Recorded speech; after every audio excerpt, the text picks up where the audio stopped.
ជំរាបសួរពុកម៉ែបងប្អូនថ្ងៃនេះខ្ញុំបានចូលរួមនៅក្នុងពិធីប្រគល់វិញ្ញាបនបត្រនិងប័ណ្ណសរសើរនៅឯសាលារ៉ូយ៉ាល់ភ្នំពេញហើយយើងធ្វើនៅក្នុងសាកលវិទ្យាល័យ IFL ហើយឥឡូវនេះកូនកំពុងដើរព្យុហយាត្រារបស់សាលារ៉ូយ៉ាល់ភ្នំពេញហើយថ្ងៃនេះមានការចូលរួមពីឪពុកម្ដាយសិស្សានុសិស្សជាច្រើនអ្នកហើយនឹងសិស្សពីរសាខាគឺសាខាកម្ពូលមួយនិងសាខានៅស្ទឹងមានជ័យមួយឥឡូវកំពុងដើរព្យុហយាត្រាយើងមានចម្រុះយើងមានជាអាវកីឡាជាអាវថ្នាក់ទី2ទី3ទី4និងអាវវិទ្យាល័យហើយយើងធ្វើចាំថ្ងៃអាទិត្យដែរថ្ងៃជប់សម្រាប់ដែរដើម្បីកុំឲ្យពុកម៉ែបងប្អូនខាងអាណាព្យាបាលសិស្សហ្នឹងគាត់ចូលរវល់ការងារដែរហើយយើងធ្វើក្រោយមួយថ្ងៃពីការបើកបរិសនការចូលរៀនឆ្នាំថ្មីឆ្នាំសិក្សាថ្មីហ្នឹងនេះផែនក្នុងការធ្វើព្យុហយាត្រានេះរបស់សិស្សថ្នាក់ធំ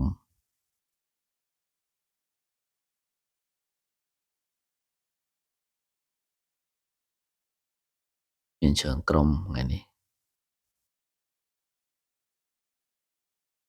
ដល់ពុកម៉ែបងប្អូនអញ្ជើញទស្សនាទាំងអស់គ្នានេះ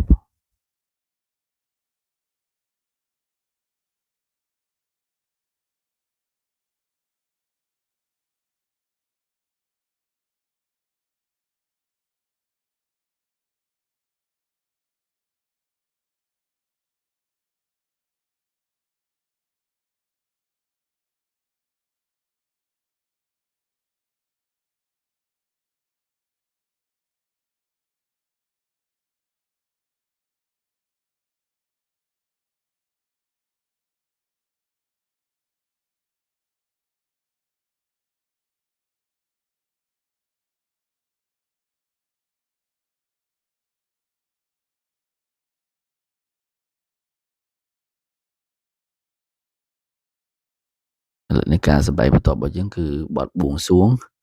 ដោយបងប្អូនកូនទាំងអស់គ្នានៅក្នុងសិស្សសាលារៀនរ៉ូយ៉ាល់ភ្នំពេញសាខានៅស្ទឹងមានជ័យពីថ្នាក់ទី1ទី2ទី3ទី4នៅវិញក្នុងការចូលរួមដែរ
ឥឡូវនេះការសម្ដែងបន្ទាប់គឺបទរបាំនារីលង្វែកដោយបងប្អូនទាំងគ្នានិងកូនៗទាំងគ្នាពីសិស្សសាលារយ៉ាភ្នំពេញសាខាកាបូលសូមអញ្ជើញទស្សនាទាំងអស់គ្នា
ឥឡូវនេះកម្មវិធីបន្ទាប់យើងជួបជាមួយនឹងមតិស្វាគមន៍និងបើកកម្មវិធីដោយលោកមុកសមុទ្រដែលជានាយកសាលារយ៉ាភ្នំពេញទាំងអស់គ្នាហើយតើគាត់មានគំនិតយោបល់ឬក៏អនុសាសន៍បែបម៉េចខ្លះពាក់ព័ន្ធជាមួយនឹងវិស័យអប់រំហើយនឹងការបណ្ដុះបណ្ដាលវិជ្ជាជីវៈទាំងអស់ឲ្យកូនជំនាន់ក្រោយនឹងមានបំណិននៃជីវិតក្នុងការដែលអាចដឹកនាំខ្លួនឯងនិងក្រុមគ្រួសារនៅថ្ងៃអនាគតបានសូមអញ្ជើញសម្រាប់ទាំងអស់គ្នាណាពុកម៉ែបងប្អូនសូមគោរពណែនាំលោកគ្រូអ្នកគ្រូក្រុមការងារគ្រប់ផ្នែកទាំងអស់នៃសាលារៀនរយ៉ាល់ភ្នំពេញជាទីគោរពជាពិសេសសូមគោរពនិងជម្រាបសួរចំពោះអាយដាមលោកជំទាវលោកស្រីដែលជាមេដាបេដាអ្នកអាណាព្យាបាលទាំងអស់ដែលមានវត្តមាននៅទីនេះជាទីគោរពរាប់អានដ៏ស្មោះស្ម័គ្រ សួស្តីនិងស្វាគមន៍យ៉ាងកក់ក្ដៅចំពោះសិស្សានុសិស្សដែលបានចូលរួមនៅព្រឹកនេះនិងក្មួយដែលជាអ្នកសម្ដែងទាំងរបាំបុរាណប្រពៃណីខ្មែរប្រពៃណីចិនក្បាច់រាំអន្តរជាតិភ្នំពេញក៏បានដាក់ចេញនៅចក្ខុវិស័យបេសកកម្មយ៉ាងមុតស្រួចដើម្បីឲ្យដើរឲ្យទាន់នៅទំនើបកម្មនៃវិស័យអប់រំនោះគឺបណ្ដុះបណ្ដាលសិស្សានុសិស្សស្របតាមស្តង់ដារនៃការអប់រំកម្រិតខ្ពស់ឧត្តមភាពនៃការសិក្សាការត្រៀមខ្លួនជាសកលនិងភាពជាអ្នកដឹកនាំប្រកបដោយក្រមសីលធម៌នៅក្នុងយុគសម័យ Digital ពង្រឹងកម្មវិធីសិក្សាជំនាញភាពជាអ្នកដឹកនាំដើម្បីបង្កើនសមត្ថភាពភាពក្លាហានទំនុកចិត្តនិងទំនួលខុសត្រូវរបស់សិស្សានុសិស្សឲ្យបានខ្ពស់អនុវត្តកម្មវិធីសិក្សាតាមបែបជំនាញសតវត្សទី21ក្នុងន័យបញ្ស៊ីជាមួយកម្មវិធីគោលដើម្បីពង្រឹងជំនាញទំនាក់ទំនងជំនាញសហការគ្នាជំនាញដោះស្រាយបញ្ហានិងគំនិតច្នៃប្រឌិត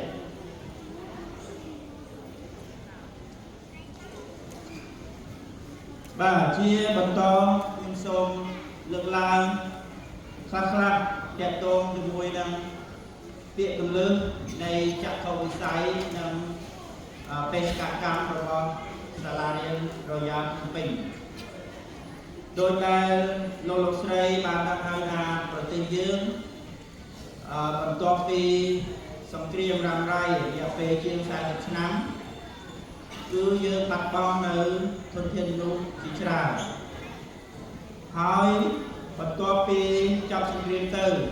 ធនធានមនុស្សរបស់យើងក៏នៅមានចំនួនតិចអញ្ចឹងដើម្បីយើងចូលរួមចំណែកជួយកសាងអភិវឌ្ឍរបស់ប្រទេសយើងត្រូវការផលិតធនធានដែលមានគុណភាពដែលមានសមត្ថភាពដែលនោះយើងហៅពាក្យបច្ចេកទេសមួយទៀតថាមូលធនមនុស្សអញ្ចឹងបើយើងក្រឡេកមើលពាក្យធនធានមនុស្សបានន័យថាវាជាបណ្ដុំមនុស្សដែលមានគុណភាពនិងមិនទាន់មានគុណភាពបាទនៅផ្ដុំគ្នាប៉ុន្តែនៅក្នុងអាណត្តិរដ្ឋបាលទី7ដែលលោកបានដាក់យុទ្ធសាស្ត្របាទពង្រឹងអភិវឌ្ឍនៅមូលធនមនុស្សគឺយើងចង់សម្ដៅចម្រាញ់យកនៅធនធានមនុស្សដែលមានគុណភាពតាំងពីសុខុមាលភាពសុខភាពបញ្ញាប្រាជ្ញាស្មារតីចំណេះនិងជំនាញ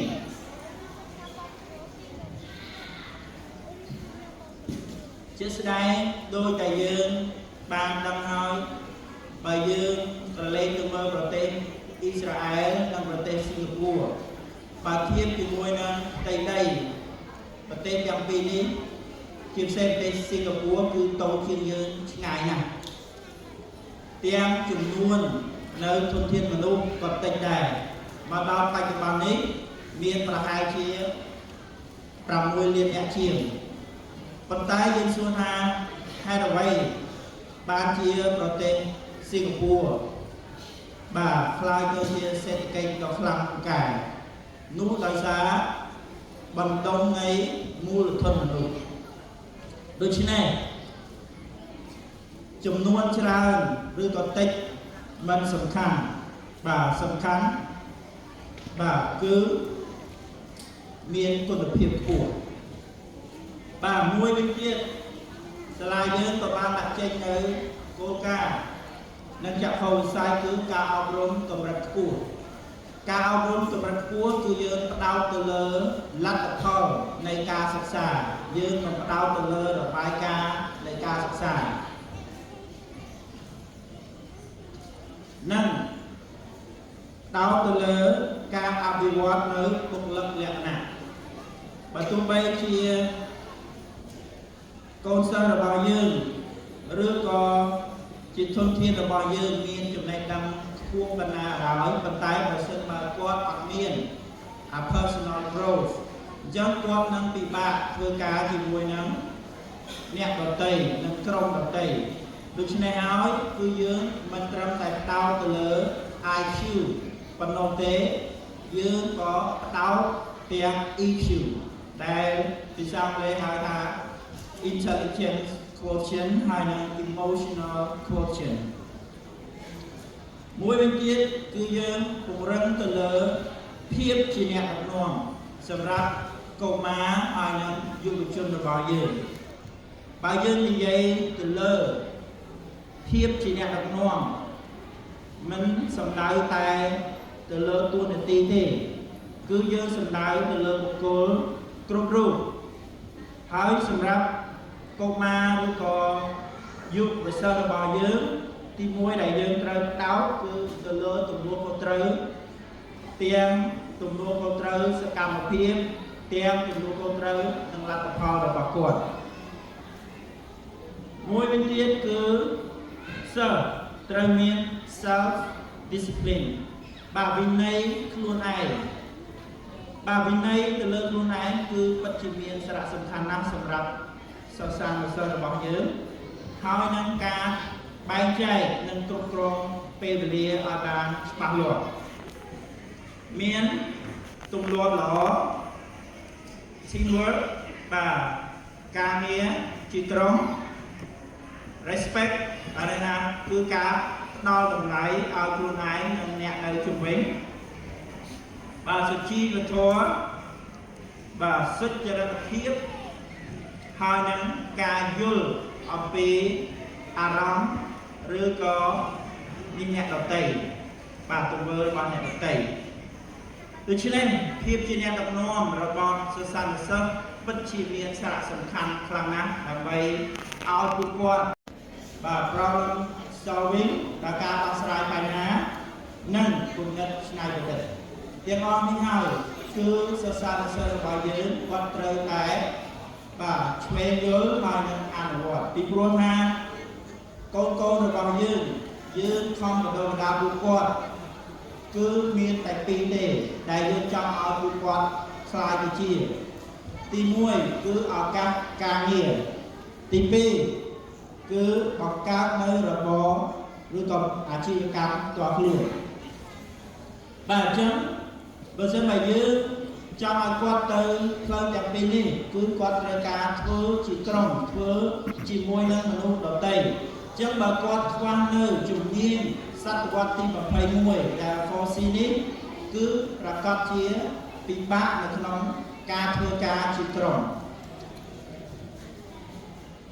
បាទឧទាហរណ៍ជាក់ស្ដែងដែលបងប្អូនសិស្សានុសិស្សគាត់បាន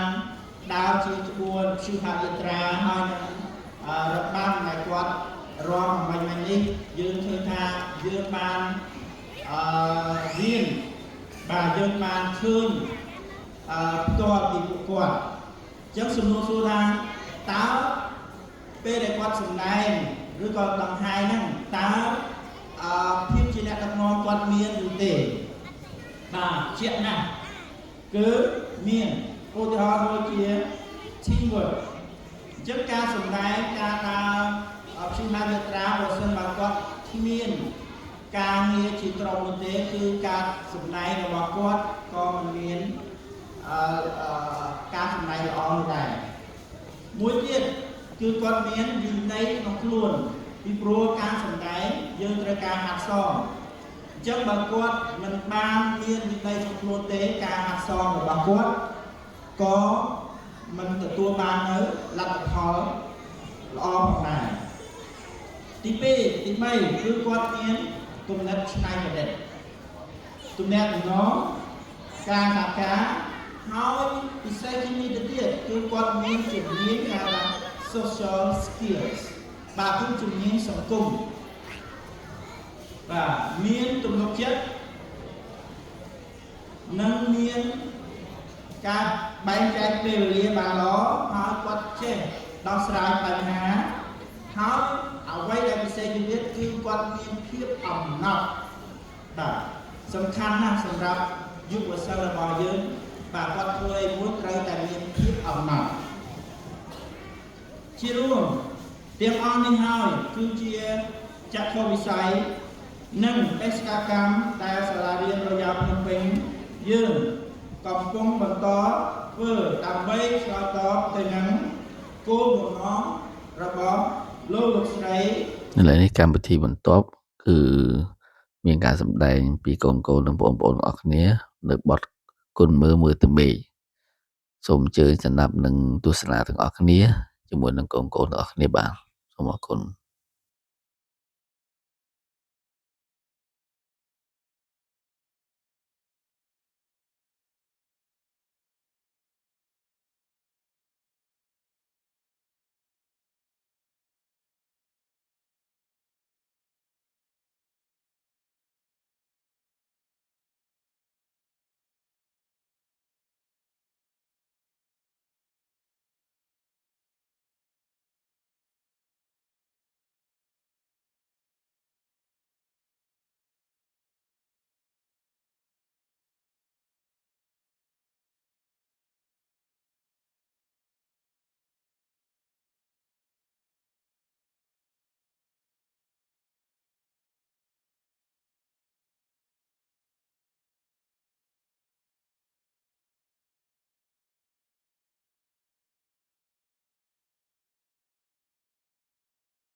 ឥឡូវការសម្ដែងបន្ទាប់គឺបទទង់ជាតិខ្មែរដែលសម្ដែងដោយកូនៗនេះគ្នានៅសាលារយ៉ាភ្នំពេញ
ลิปតាមនេះជើសូមជួបជាមួយបងប្អូនសម្ដែងបទមហានគរ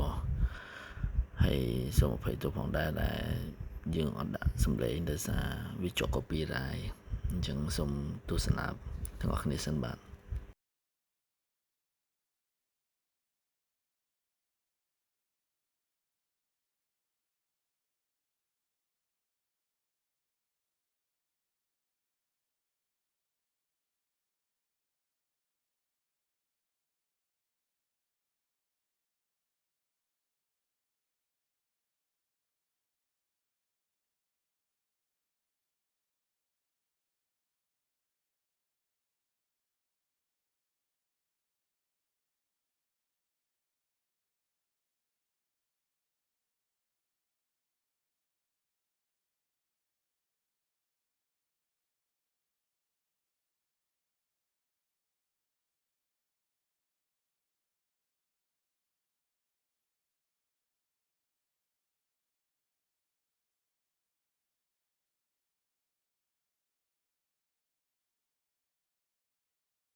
ឥឡូវនេះគឺការសម្ដែងបន្ទាប់គឺការសម្ដែងរឿង The Story Performance by the YLP1 ដែលទី1វាមានតួអង្គ The Lion ហើយនិង The Mouse និងទី2 The Little Red Riding Hood អញ្ចឹងសូមអញ្ជើញទស្សនាទាំងអស់គ្នាថាតើទីកោសល្យរបស់កូនសម្ដែងនៅក្នុងការសម្ដែងរឿងមួយនេះល្អយ៉ាងម៉េចដែរសូមអញ្ជើញទស្សនាទាំងអស់គ្នា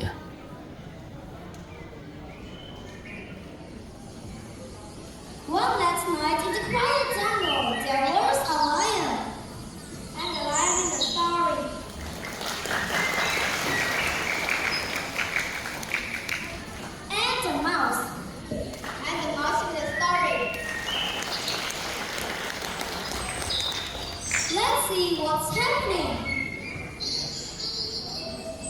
That's yummy. Lion. I'm hungry. Oh, that's my food. Catcher, you becoming my food now? Please don't eat me, sir. And why not? If you would be so kind as to set me free, I will pay back what happened to someday. You have me? Ha ha ha, ha ha ha, go away. Later on, the lion was trapped by Hunter. Let me go, let me go.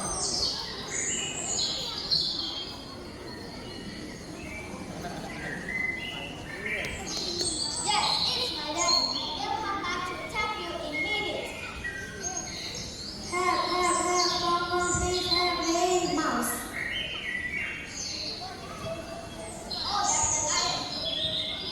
Hey, are you okay? It's you? Oh my god, he can't touch me up there. He'll be back any minute. Don't worry.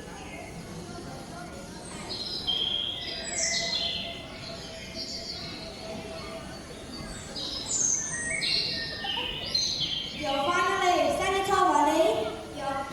You're welcome.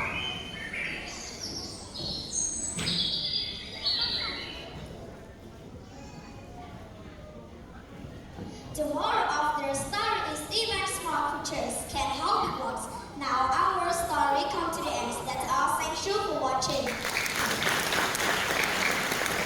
Good morning everyone. I'm Mr. Lin. I'm the director in the story. Good morning everyone. I'm Suhin. I'm the literary writer in the story. Good morning everyone. I'm Manya. I'm the wolf catcher in the story. Good morning everyone. I'm Pinton. I'm the wolf in the story. Good morning everyone. I'm Kapade. I'm the grandma in the story. Good morning everyone. I'm Stay. I'm the mom in the story.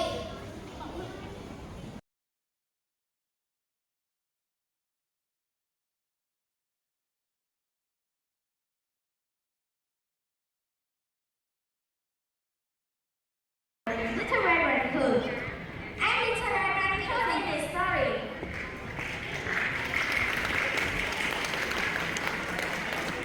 She lives with her mother.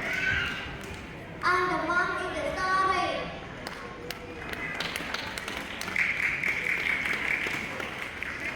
She always helped her mother. One day her mother gave her a basket of food. Mother. Little red, please take this basket to grandma. She is not with it, but stay out the park and don't talk to strangers. Be careful, dear. Literary Hood. Yes, mama, and be careful. Mother. Bye-bye, girl. I love you. Literary Hood. I love you too, mom. Literary walked into the forest and met a scary wolf. Wolf. Oh! Hey, little girl.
ការសម្ដែងបន្ទាប់គឺពីក្រុម K EKP34 ជាមួយនឹងចំណងជើងបត់ Bubble B សូមអញ្ជើញទស្សនាទាំងអស់គ្នា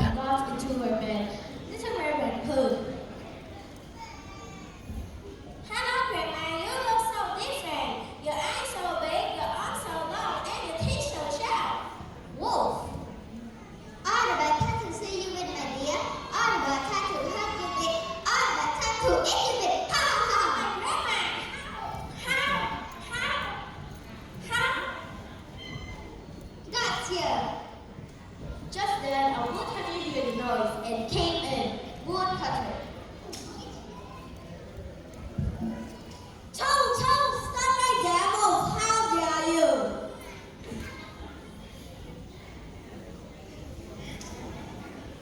The woodcutter said, Grandma, and Little Red Raccoon. The wolf ran far away. Woodcutter.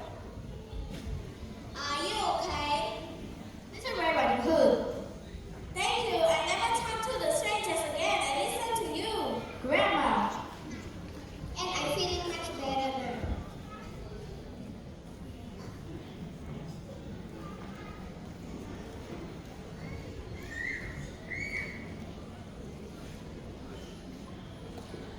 And they all live happily ever after. The moral of the story is always listen to your parents, elders, and don't talk to strangers because being careless can lead to danger. That's the end of the story. Thanks for watching.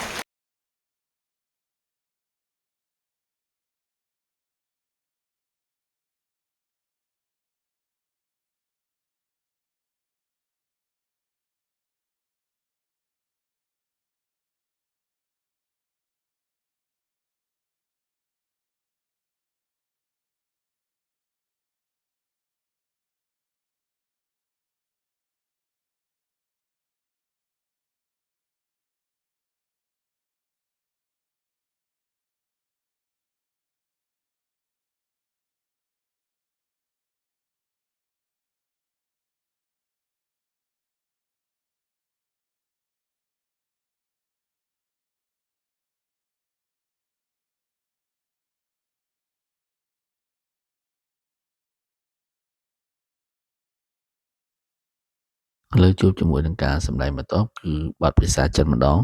ដែលមានចំណងជើងថា Listen to me say thank you សូមអញ្ជើញទស្សនាទាំងអស់គ្នាបាទពុកម៉ែបងប្អូន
ឥឡូវនេះបទ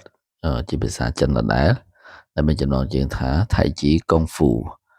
ដោយក្រុមសម្ដែងគឺពីកូនសិស្សសាលា Royal ភ្នំពេញដដែលសូមអញ្ជើញទស្សនាទាំងអស់គ្នាបាន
ជាបន្តទៅនេះយើងសូមជួបជាមួយនឹងយុវសិស្សដែលជាអតីតសិស្សសាលារបស់សាលា Royal ភ្នំពេញដែលគាត់ទើបតែប្រឡងជាប់ថ្នាក់ទី12ឈ្មោះសំណាងអញ្ញាគាត់ចែករំលែកនៅចំណេះដឹងនិងបទពិសោធន៍ថ្នាក់ទី12ដល់យុវសិស្សរបស់យើងជំនាន់ក្រោយក្នុងការខិតខំប្រឹងរៀនសូត្របែបម៉េចដើម្បីឲ្យបាននិទ្ទេសល្អហើយនឹងប្រឡងជាប់នៅថ្នាក់ទី12នៅឆ្នាំក្រោយនេះសូមអញ្ជើញទស្សនានិងស្ដាប់ទាំងអស់គ្នាបាន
លោកអ៊ំលោកពូអ្នកមីងភ្ញៀវកិត្តិយសជាទីគោរពសូមគោរពលោកគ្រូអ្នកគ្រូជាទីគោរពសួស្តីបងប្អូនទាំងអស់គ្នាជាទីរាប់អាននាងខ្ញុំឈ្មោះសំណាងអញ្ញាជាសិស្សដែលបានបញ្ចប់ការសិក្សាថ្នាក់ទី12នៅសាលារៀនរ៉ូយ៉ាល់ភ្នំពេញ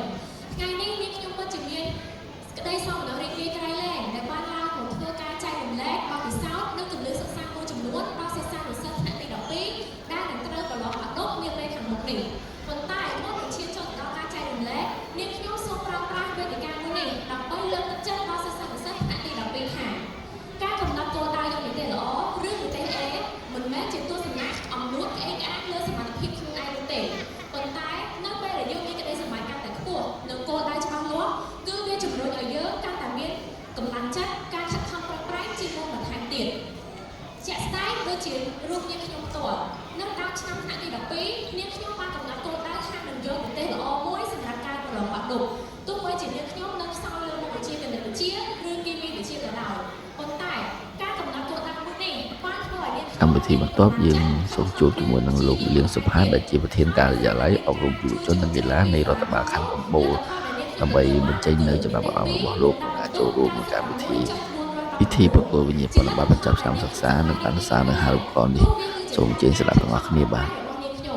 ហើយនិទេសមួយនេះគឺជានិទេសមួយដែលនាងខ្ញុំមានមោទនភាពយ៉ាងក្រៃលែងសម្រាប់ខ្លួនឯងដែលអាចយកវាបានក្នុងការប្រឡងយកសញ្ញាបត្រមធ្យមសិក្សាទូទៅភូមិ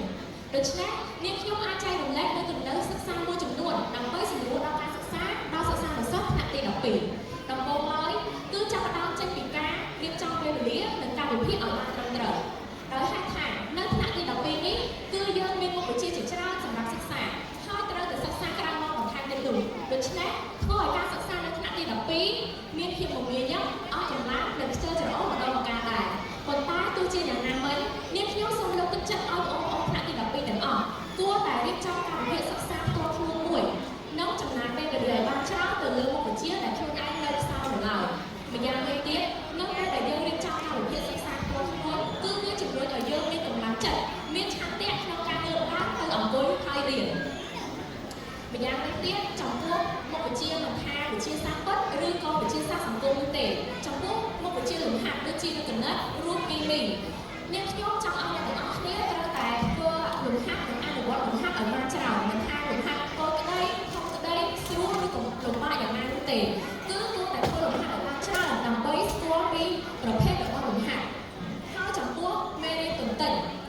នាងខ្ញុំលើកទឹកចិត្តដាច់ខាតឲ្យសិស្សានុសិស្សថ្នាក់ទី12គួរតែយល់ពីមេរៀនសិនចាំទន្តិញហើយគួរតែស្វែងយល់ថាតើខ្លួនឯងអាចចាប់អារម្មណ៍ពេលណាបានល្អមិនថាពេលព្រឹកឬក៏ពេលយប់នោះទេសំខាន់ឲ្យតែគិតថាខ្លួនឯងអាចផ្ដោតអារម្មណ៍ទន្តិញមេរៀនឲ្យបានច្រើននៅពេលនោះហើយមុខវិជ្ជាសំខាន់មួយទៀតដែលសិស្សានុសិស្សថ្នាក់ទី12មិនអាចរំលងបាននោះគឺភាសាអង់គ្លេសដោយហេតុថាភាសាអង់គ្លេសគឺជាមុខវិជ្ជាបំពេញពិន្ទុដូច្នេះនៅពេលដែលយើងទៅប្រឡងបាក់ឌុបប្រសិនបើយើងធ្វើបានល្អទៅលើមុខវិជ្ជាអង់គ្លេសនោះវានឹងជួយបំពេញពិន្ទុហើយនឹងទាញពិន្ទុមុខវិជ្ជាផ្សេងៗទៀតឲ្យឡើងទៅតាមនោះផងដែរ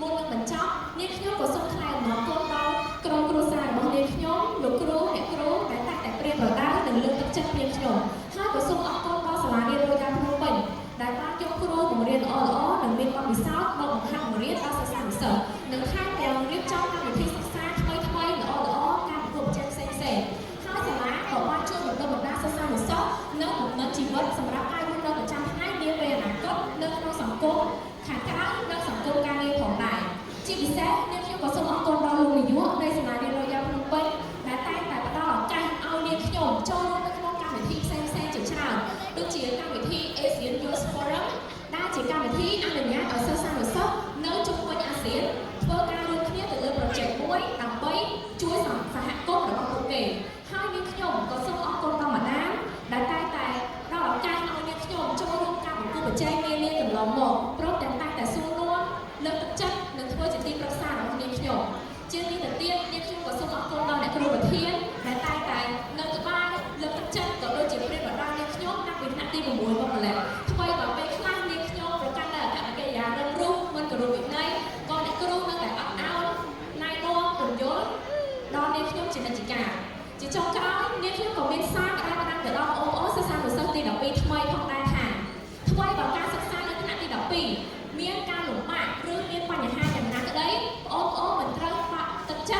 ត្ត ដូច្នេះនាងខ្ញុំក៏សូមគោរពបួងសួងដល់ទេវតាសូមជួយ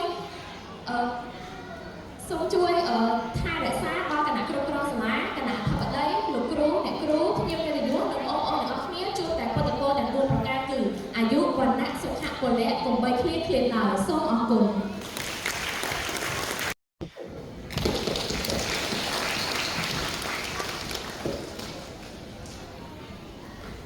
và xong ở quân nhiều cả yếu chiết ông đã chiết lục yếu lục xoay đi ca đó lục lục này cru ai đó lục tiêu lục xoay chia biệt đá mẹ làm chia bàn sạch là sạch lục này cru này là riêng rồi ra mình chỉ ti cru selain rohan baca terau di nyom. So akun đầm náo chú hạ yatra rồi bò khmui sẵn sắc này là riêng rồi gia Phnom Penh. So akun ca sẵn đai bọt buông xuồng. So akun rồi băng neri rung về. ជាបន្តទៅនេះសូមជួបជាមួយនឹងការសម្ដែងរបស់បងប្អូនសាសនារយៈភ្នំពេញជាមួយនឹងបទ Dreamer សូមអញ្ជើញទស្សនានិងស្ដាប់ទាំងអស់គ្នាបាទ ដែលប្រកបដោយអត្ថន័យនិងខ្លឹមសារដ៏ជ្រាលជ្រៅសូមអរគុណក្មួយសម្ដែងបទគុណមើលទៅមេបទគោរពបទទុំជាតិខ្មែរសូមអរគុណមួយសម្ដែងបទមហានគរអរគុណមួយសម្ដែងរឿង story performance អរគុណមួយសម្ដែងតូកាហើយបាំបល2អរគុណមួយសម្ដែងបទភាសាចិន listen to me share the thank you អរគុណមួយសម្ដែងបទភាសាចិនថៃឆើកងភូនឹងថាអត់ទេអត់សូវចេះភាសាចិនអង់គ្លេសចេះបានម៉ាត់ចឹងក្មួយចំពាំងចំនួនក្រោយគឺខ្លាំងជាងអងជាងពូចំនួនមុនហៅថារលកក្រោយច្រានរលកមុខ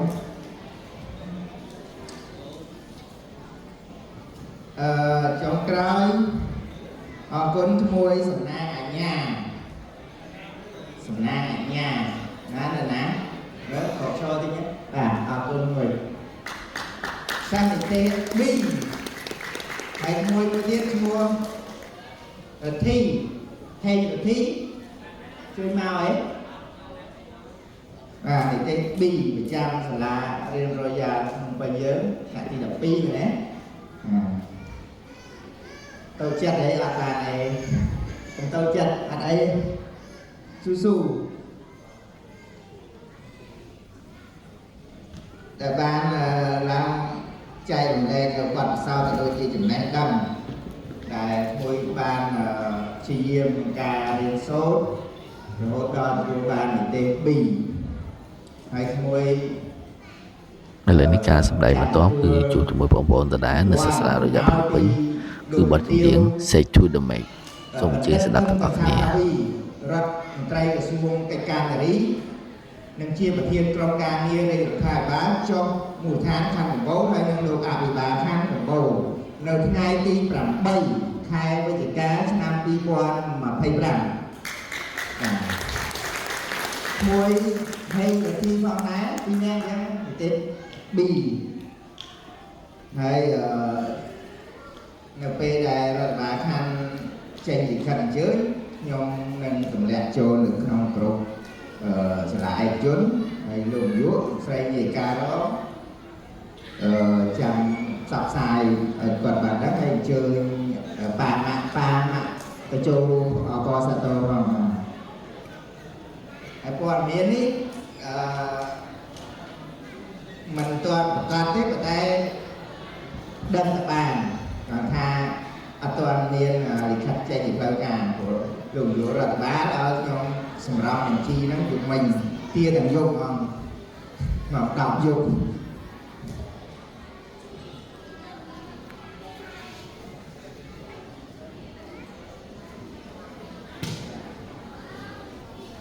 អរគុណច្រើនហើយខ្ញុំអត់មានអីវែងមានតែពីទំព័រឯងសន្ទរកថា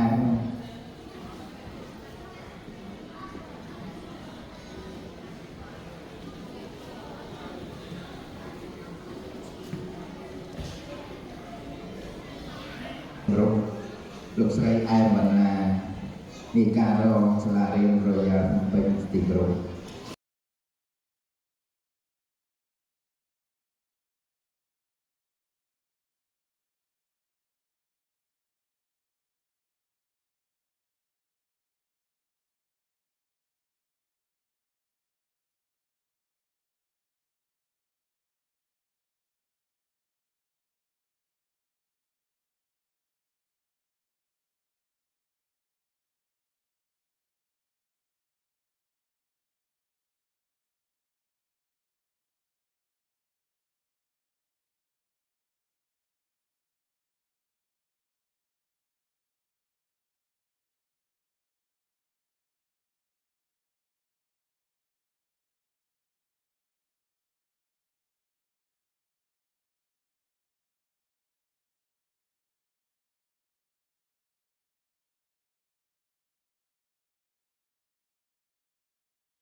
ជាបន្តយើងសូមជួបជាមួយបងស្រីដែលគាត់មកពីគ្រីស្ថាន background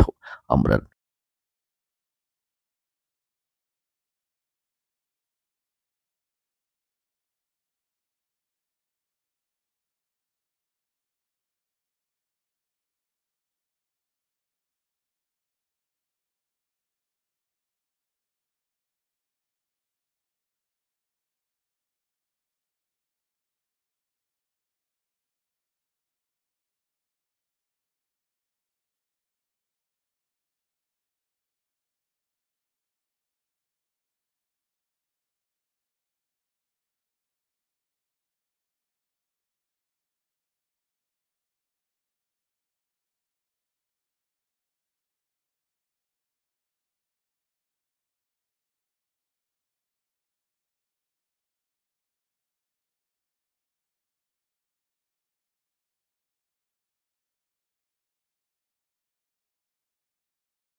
ឥឡូវកម្មវិធីបន្តរបស់យើងគឺកម្មវិធីក្នុងការចែកបុគ្គលវិញ្ញាបនបត្រនិងបានសរសើរនិងហារូបករណ៍ដល់កូនៗទាំងអស់គ្នាសូមអញ្ជើញទស្សនាទាំងអស់គ្នាបាទ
នាងខ្ញុំតំណាងឲ្យយុទ្ធសាស្ត្រមីក្រូហើយណៃវត្ថុអមរិតមានកិត្តិយសសូមជម្រាបជូនទៅដល់ភ្ញៀវកិត្តិយសទាំងអស់ថាដោយនៅក្នុងខែមករាឆ្នាំ2025ធនាគារសៃឡូផេកដែលជាធនាគារធំលំដាប់នៅតៃវ៉ាន់បានក្លាយទៅជាម្ចាស់ភាគហ៊ុនធ្ងន់របស់អមរិតជាមួយនឹងភាគហ៊ុន80%នៅក្នុងនេះដែរអមរិតជាស្ថាប័នហិរញ្ញវត្ថុដែលមានប្រាក់កម្ចីរហូតដល់$1,500 លាននិងមានទឹកប្រាក់សន្សំសរុបចំនួន$1,400 លានជាមួយនឹងសាខាផលិតការចំនួន150សាខានៅទូទាំងប្រទេសថ្ងៃនេះដែរអូនមានដំណឹងល្អចង់ជម្រាបជូនទៅដល់បងប្អូនដែលជាអាណាព្យាបាលសម្រាប់សិស្សនៅសាលារយ៉ាភ្នំពេញដោយសាលាជាមួយនឹងអមរិតពួកយើងមានចក្ខុវិស័យវែងឆ្ងាយរួមគ្នាក្នុងការជួយសម្រួលបន្ទុកបងប្អូនដែលជាអាណាព្យាបាលដែលមានកូនកំពុងតែសិក្សាឬមួយក៏មានផែនការសិក្សានៅសាលារយ៉ាភ្នំពេញបងប្អូនអាចស្នើអនុទានសិក្សារហូតបានដល់$10,000ដោយមិនបាច់មានទ្រព្យធានាដោយមិនបាច់មានទ្រព្យធានាជាមួយនឹងអត្រាការប្រាក់ត្រឹមតែ0.83%ក្នុងមួយខែបងប្អូនចា៎អញ្ចឹងតកតងជាមួយនឹងអនុទានសិក្សារបស់ពួកយើងគឺមានលក្ខខណ្ឌល្អមែនទែនដោយបងប្អូនអាចបង់ផ្ដាច់ដោយសេរីលក្ខខណ្ឌជាមួយនឹងការសិក្សាយើងមានភាពងាយស្រួលបត់បែនហើយនឹងបានឆាប់រហ័សតែគ្រាន់តែបងប្អូនអាចផ្ដល់ព័ត៌មានទៅខាងសាលាអាចជួយទៅដល់មកខាងអមរិតអញ្ចឹងខាងអមរិតយើងនឹងមានការទំនាក់ទំនងផ្ដល់ប្រឹក្សាយោបល់បន្ថែមជូនដល់បងប្អូនដែរ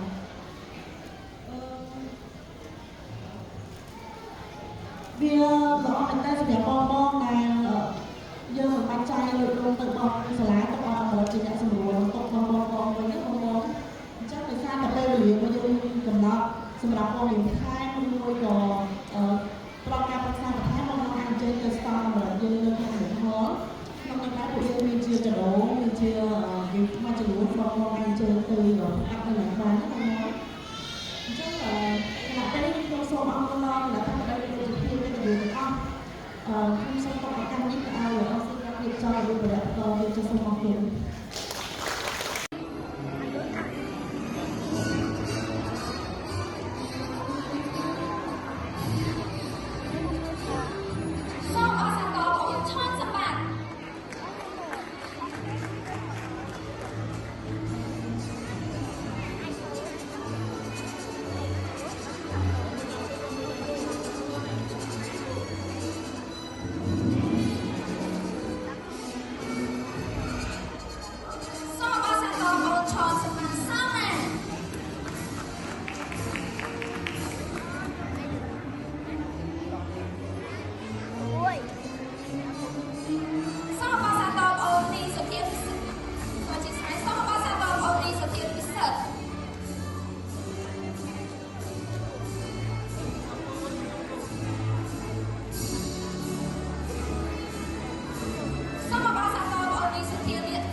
សម្លេងចម្រៀងដោយសារយើងចង់កុំពីដែរព្រោះយើងមិនចម្រៀងបរទេសទីចុងបញ្ចប់នេះសូមថ្លែងអំណរគុណដល់ពុកម៉ែបងប្អូនដែលបានទស្សនានិងស្ដាប់ទាំងអស់តាំងពីដើមរហូតដល់ចប់សូមជួយ Subscribe Channel ខ្ញុំមួយម្នាក់មួយផងណាជំរាបលា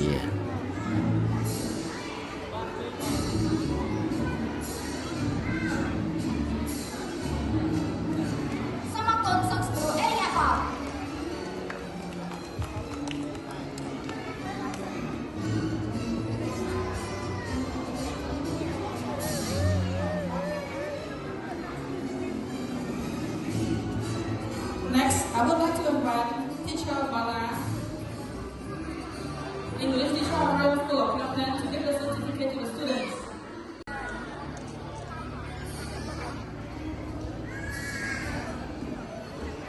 ទី10បងអូនវ៉ាក់ស៊ឺវងសូមសម្លេងអបអរសាទរ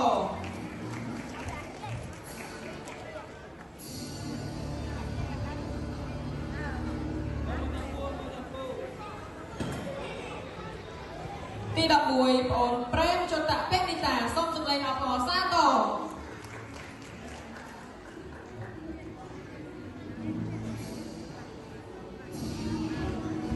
ទី12បងអូនស្រីចៅអាយមីសូមសម្លេងអបអរសាទរ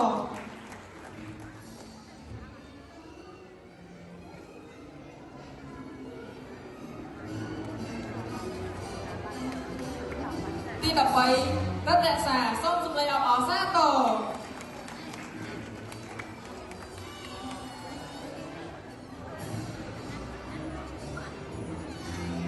ទី14បងអូនបតិកាសូមសម្លេងអបអរសាទរ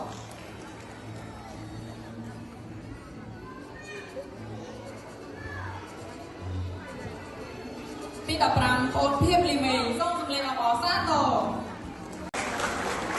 សូមសម្លេងអបអរសាទរ បង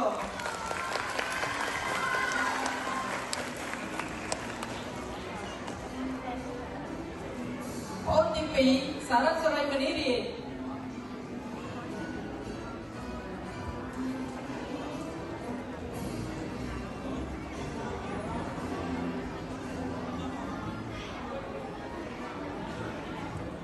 សូមសម្លេងអបអរសាទរ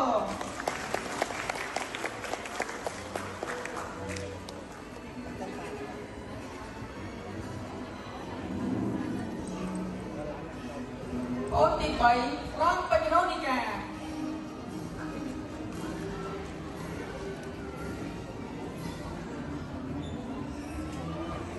អូនទី4មូដាមនីវ៉ា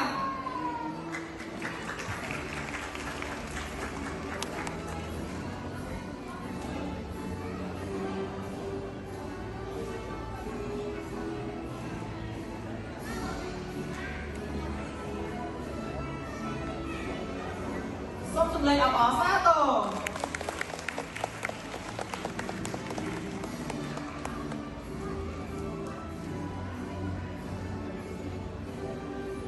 អូនទី5ពេជ្របញ្ញរិទ្ធសូមសម្លេងអបអរសាទរ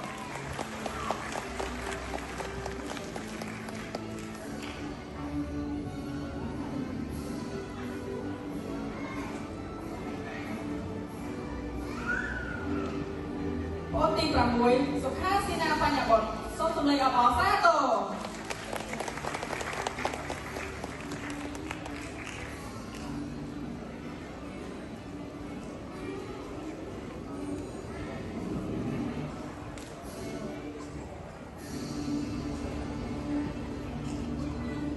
អូនទី7ជាមនីវិរិយាសូមសម្លេងអបអរសាទរ